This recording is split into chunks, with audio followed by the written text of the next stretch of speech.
Squid Game took the world by storm back in 2021, and its second and third seasons have only continued to build up hype and grow the fanbase. Beast Games, on the other hand, left a sour taste in viewers' mouths and lost tens of millions of dollars from Mr. Beast, getting tons of hate online. In this video, we'll analyze each series and explain exactly why one was a booming success and the other was a disappointing and cheap imitation. How Squid Game made us care, getting to know the players. The real reason Squid Game hit so hard and became such a huge hit wasn't just the concept of deadly childhood games, it was the people playing them too. The show did an amazing job at making us care about the characters. It used the scary, high-stakes situation not just for easy thrills, but to show us what these people were really like deep down, both the good and the bad in each one. The genius in the writing wasn't just the sickening twist on childish games, it was the time and care taken to ensure we deeply understood and felt for the individuals forced to play them. The games themselves were often simple enough that anyone could understand quickly. This meant the show could focus on the human drama, instead of explaining complicated rules to the players and viewers. Think about the main character, Siang Guihan, player 456. The show spends almost the whole first episode just showing us his life before the games even start properly. We see his messy reality of being a grown man living with his elderly mom who needs her money to get by and has an awful gambling problem. He even steals her bank card, which shows a desperate, selfish side to his character. He owes a lot of money to scary loan sharks who are threatening him, showing how bad his choices have made things, and on top of that, he's a failure of a father too. At first, you might think he's just irresponsible and flawed,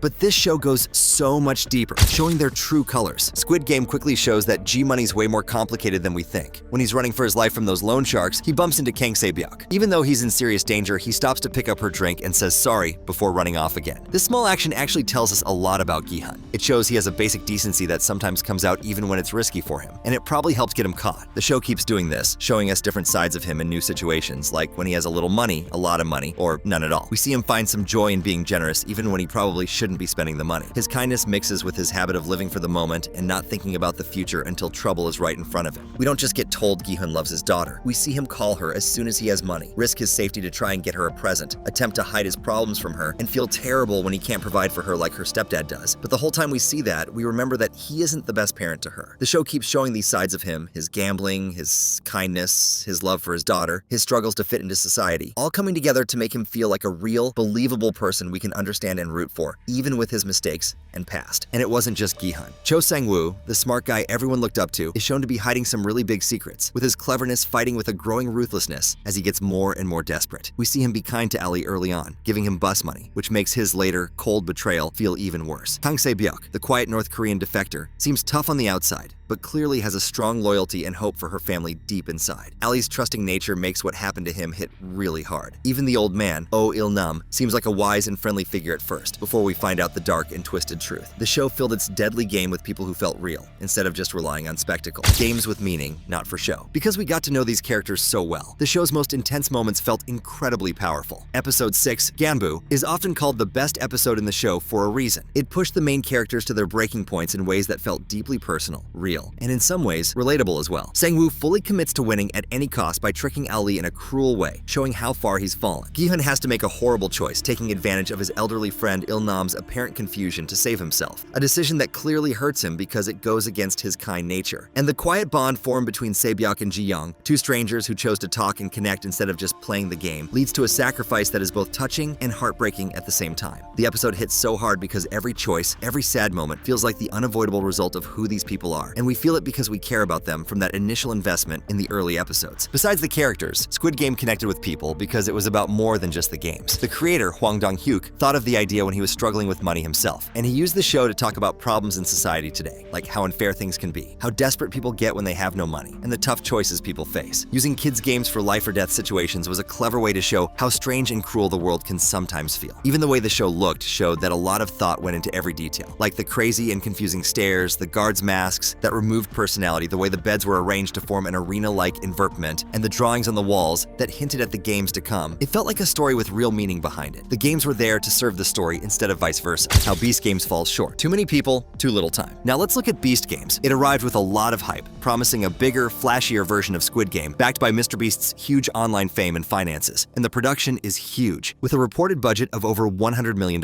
1,000 contestants, tons of cameras which apparently recorded enough footage to last 300 years, and massive sets built just for the show. It definitely looks impressive and has a very big spectacle around its events. But this focus on being big often seems to push aside the human part that made Squid Game special. The biggest problem for many is how it treats its huge number of contestants. Right at the start, hundreds of people are kicked out immediately. they didn't even get a real chance to play. This sets the tone, feeling more about getting numbers down quickly than about telling individual stories and building a connection. Unlike Squid Game's careful introductions, or even the way that the challenge reality show used interviews to help viewers follow players, Beast Games often feels like a rush of unknown faces. People are just numbers, gone before you can even start to care about them, only there to fuel the entertainment. Games based on luck and betrayal. Because we don't really know the players, the stakes feel different too. The games in Beast Games often aren't really about skill or how tough someone is. Instead, they're about tricking people or just pure luck. Many challenges just offer players money to quit right now, which often hurts their teammates. Another challenge forces teams of 3 into a room until one person gives up and eliminates themselves, making betrayal the only way out. Watching someone ruthlessly betray their friends can be shocking for a moment, like the brothers who tricked a crying woman into leaving. But because we don't know these people well, it feels more like drama created just for the show, rather than something growing out of their personalities or something deeply shocking. Other challenges feel surprisingly simple for the huge sets, like throwing a ball at a target from a giant tower, or doing slightly different versions of the same who gets the coins being a game over and over. It starts to feel like the amazing sets are just background for pretty basic, often repeated, ways to stir up conflict or get people out quickly, to fuel drama and clicks. Even big personal moments like someone being pregnant or getting engaged happened off camera and were talked about in news articles later, showing more missed chances to connect with the players as real people and tell more emotional and hard-hitting stories. Is Beast Games just a cheap copy? This leads to maybe the most uncomfortable feeling about Beast Games. It sometimes feels like it's accidentally become the very thing Squid Game was warning against. Remember the rich VIPs in Squid Game who watched poor people suffer for entertainment? Some viewers feel put in that same awkward spot watching Beast Games. The show often shows close-ups of players crying after being kicked out, real people upset about losing a chance at $5 million.